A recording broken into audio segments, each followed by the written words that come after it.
Qarku i Lezhës është bërë ganti për zgjedhjet e përgjithshme të së dielës së 11 majit. Sipas të dhënave zyrtare, janë thirrur për të ushtruar të drejtën e votës gjithsej 164.954 zgjedhës në këtë zonë e cila prolon 7 mandate deputetësh, që do ndahen në bazë të votave të fituara nga subjektet politike dhe kandidatët në garë.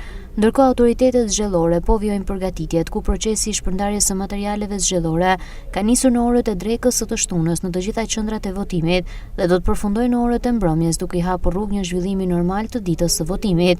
Ky operacion është mbikëqyrur nga 4 komisione zonale të administrimit të zgjedhjeve, të cilat kanë koordinuar punën në të 3 bashkitë e qarkut. Bashkia Lezhë përbën zonën më të madhe elektorale me 128 qendra votimi, e ndjekur nga Kurbini me 74 qendra dhe Mirdita me 48. Komisionet zonale dhe strukturat e tjera përkatëse kanë bërë apel për një proces zgjedhor të qetë dhe të rregullt, duke ftuar qytetarët të marrin pjesë në votime dhe të kontribuojnë në forcimin e demokracisë përmes votës së lirë. Masat e sigurisë janë gjithashtu në fokus, ku policia, shteti dhe institucionet e tjera janë angazhuar për të garantuar rendin dhe sigurinë gjatë gjithë procesit, duke nisur nga shpërndarja e materialeve deri në numërimin e votave. Janë parashikuar gjithashtu masa për aksesin dhe lehtësimin e votimit për grupet e ndjeshme, përfshirë të moshuarit dhe personat me aftësi të kufizuar.